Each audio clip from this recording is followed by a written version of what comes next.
You weren't weak, you were wounded. There's a difference between broken and bleeding. You've been calling it weakness for so long. That moment you stayed when dignity demanded departure. The night you returned to arms that had previously bruised you. The years spent shrinking to fit inside relationships built too small for your spirit. The opportunities abandoned because fear spoke louder than your dreams.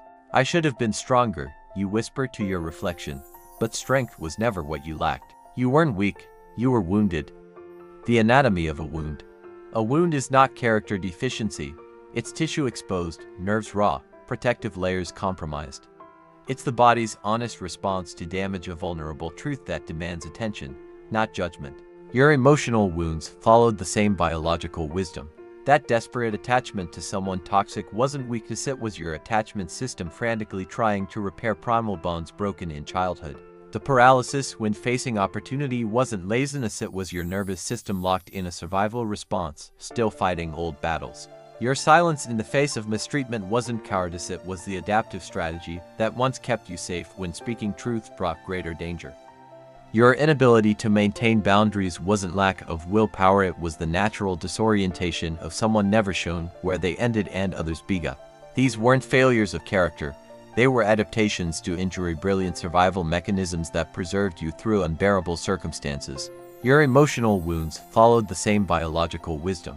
That desperate attachment to someone toxic wasn't weakness, it was your attachment system frantically trying to repair primal bonds broken in childhood.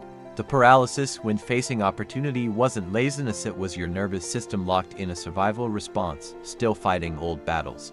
Your silence in the face of mistreatment wasn't cowardice, it was the adaptive strategy that once kept you safe when speaking truth brought greater danger.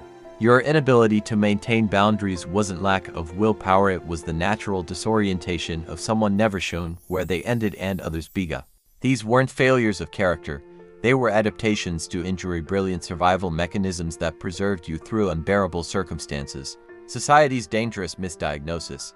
We live in a culture that persistently confuses wounds with weakness, that celebrates bootstrapping over healing, that romanticizes pushing through pain rather than processing it.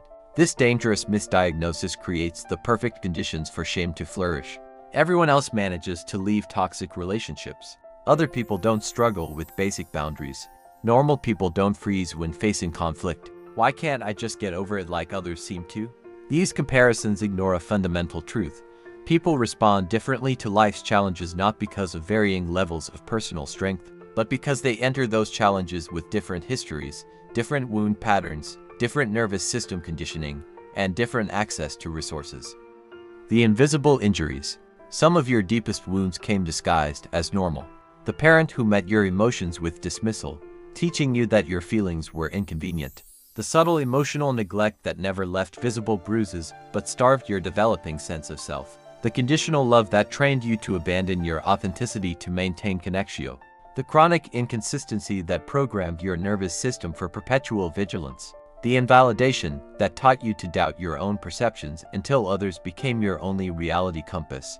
These injuries didn't announce themselves with dramatic flourish.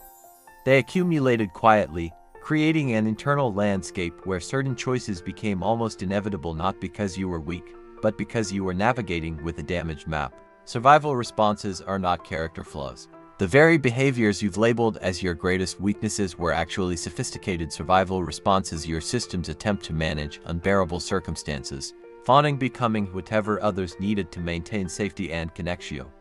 Freezing, shutting down when activation felt too dangerous.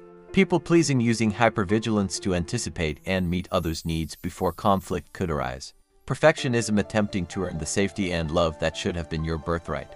Overachieving, trying to compensate externally for what felt broken internally. These weren't character defects, but adaptive strategies brilliant in their original context, limiting only when carried into environments where they no longer serve you. Reframing the past through compassionate truth.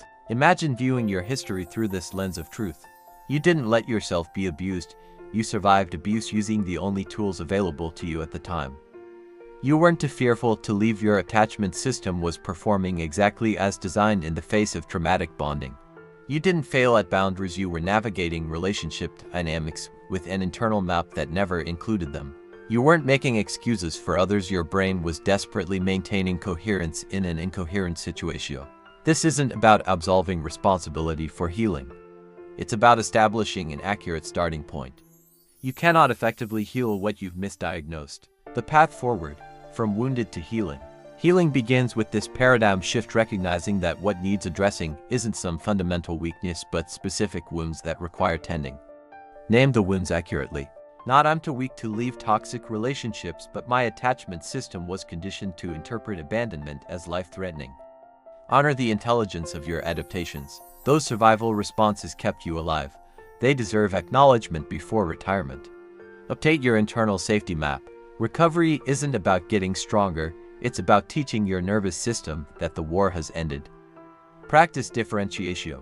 Learning to distinguish between past threats and present triggers, between old wounds and current reality. Build capacity gradually.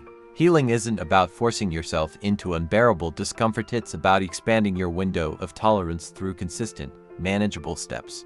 The ultimate truth. The behaviors you've most harshly judged in yourself weren't moral failings, they were strategic adaptations to genuine threats. They don't reflect your worth, they reflect what happened to you. The path forward isn't about becoming someone stronger. It's about tending to your wounds with the compassion they've always deserved, recognizing the wisdom in how you survived, and gradually building new neural pathways that align with present reality rather than past danger. You weren't weak, you were wounded, and wounds don't need judgment, they need care. The difference isn't semantic, it's the foundation upon which genuine healing can finally begin.